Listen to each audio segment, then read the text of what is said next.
Assalamualaikum warahmatullahi wabarakatuh. Kembali lagi bersama Ben Raya. Masih ingat ya, kemarin di video sebelumnya kita udah belajar bahwa yang bisa menjadi subjek itu ada 6. Yang pertama adalah noun, kedua adalah noun phrase, ketiga adalah pronoun, keempat adalah noun clause, kelima adalah gerund, dan keenam adalah to infinitive.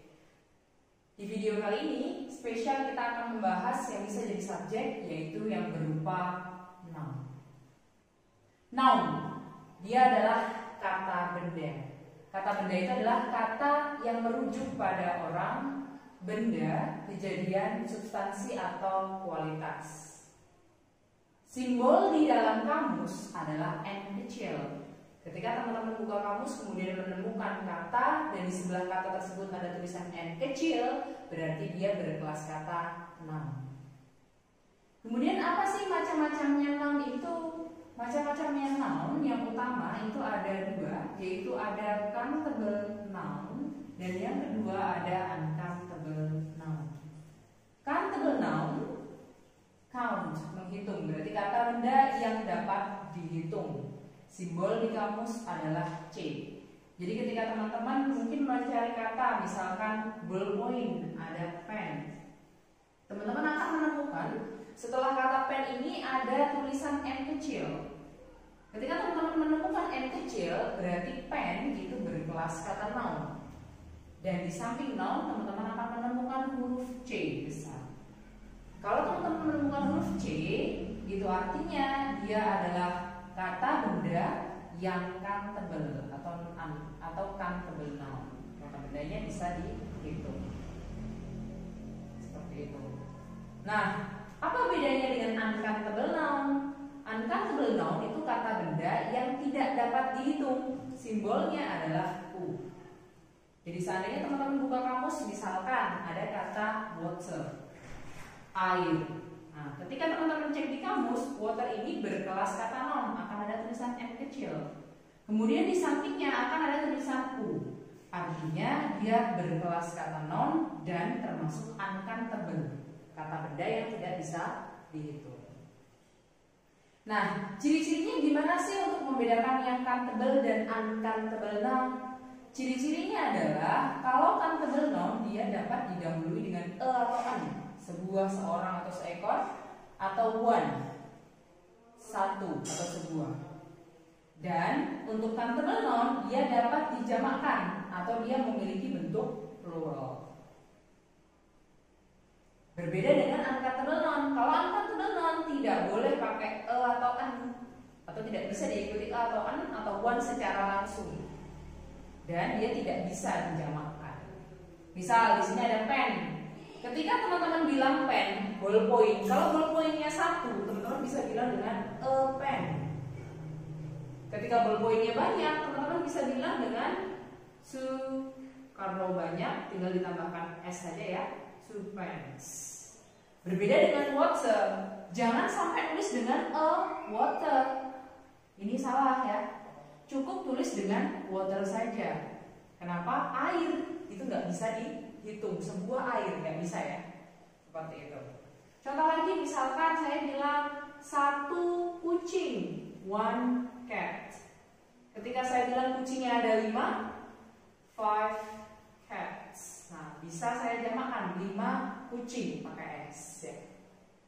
Tapi kalau minyak, oil, minyak, kita nggak bisa bilang dengan one oil, satu minyak, nggak bisa ya, cukup oil saja. Atau mungkin mau bilang an oil juga nggak boleh, karena dia termasuk benda yang nggak bisa dihitung. Kita nggak bisa bilang dengan satu minyak, satu air, 2 gula, 3 garam, nggak bisa. Tapi beda dengan countable, karena countable bisa dihitung, kita bisa menghitungnya dengan 1 ballpoint, 3 kucing, 5 buku, 10 negara, begitu seterusnya.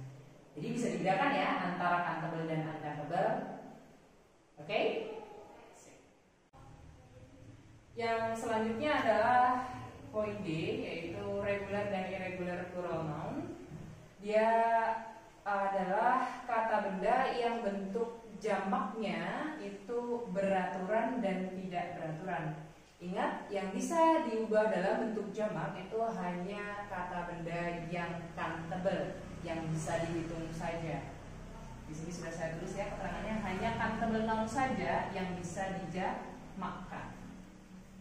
Kemudian regular noun kita bahas terlebih dahulu. Regular noun itu adalah kata benda yang bentuk jamaknya beraturan.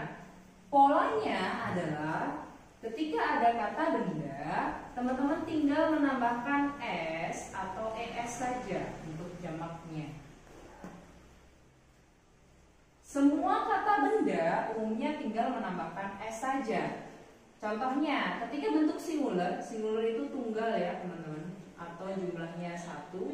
Contohnya misalkan adalah table, meja. Maka ketika jamak, teman-teman tinggal menambahkan s saja. Jamak itu adalah plural. Saya tulis dulu di sini ya.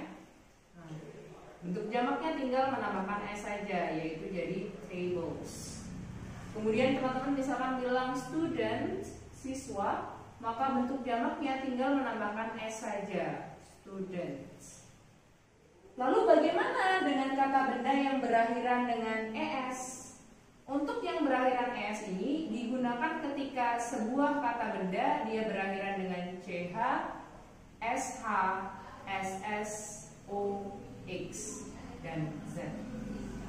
Contoh misalkan saya bilang jam tangan, watch. Dia berakhiran dengan ch. Ketika saya bilang jam tangannya ada lebih dari 1, beberapa jam tangan misalkan ya, maka penjamakannya jadi watches. Kita tambahkan es, bukan s tapi es ya. Kemudian misalkan lagi dibilang gelas, bahasa Inggrisnya adalah glass. Dia berakhiran dengan ss. Karena dia berakhiran dengan ss, maka jamaknya jadi glasses. Kita tambahkan es. Kemudian es ini juga dipakai ketika kata benda berakhiran dengan y, misalkan study. Ketika dia berakhiran dengan y, maka y ini harus diubah menjadi i. Kemudian baru ditambahkan es. Jadi ketika ada kata benda, dia berakhiran dengan y, tapi sebelumnya ini adalah huruf konsonan, maka y-nya harus diubah menjadi i, kemudian ditambah dengan es.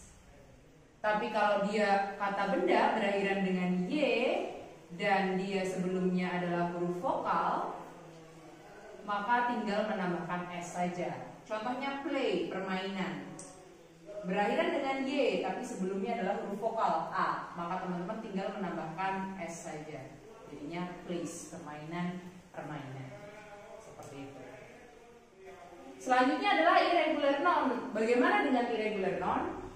Irregular noun itu kata benda yang bentuk jamaknya tidak beraturan. Mau tidak mau polanya tidak ada ya. Kita harus lihat kamus. Kalau tidak mau lihat kamus, mau tidak mau kita harus hafalan. Tidak ada cara yang lainnya. Bentuk singularnya atau bentuk tunggalnya itu contohnya misalkan adalah laki-laki. Kalau laki-laki atau pria itu jumlahnya 1, maka pakainya MAN. Kalau prianya ada banyak, pria-pria, maka jamaknya jadi MEN. Tahu dari mana? Dari kamus. Ketika teman-teman cek di kamus MAN, kemudian teman-teman menemukan ada tulisan noun, ada C, berarti dia kelas katanya adalah noun, dan countable. Kemudian ada tulisan PL. Kalau ada tulisan PL berarti bentuk pluralnya itu adalah yang ada di sampingnya. Bentuk pluralnya adalah name. Kayak gitu. Kemudian woman, bentuk jamaknya juga sama. Dia tidak women's gini ya, tidak menambahkan s, tapi bentuknya adalah female. Mau nggak mau kita harus ngecek kamus, nggak ada solusi yang lainnya ya, atau hafalan. Kemudian misalkan sheep, domba, jamaknya adalah sama ya, sheep. Tidak boleh menambahkan s. Goose, jamaknya jadi geese. Kemudian misalkan lagi bilang kurikulum, jamaknya jadi kurikula. Nah, mau nggak mau kita harus ngecek kamus. Contoh lagi misalnya adalah kaki. Nah, jamaknya jadi feet, nggak boleh pakai foot ya. Kemudian contoh lagi daun, daun bahasa Inggrisnya adalah leaf, jamaknya adalah leaves. Mau nggak mau kita harus ngecek kamus kalau kita nggak tahu.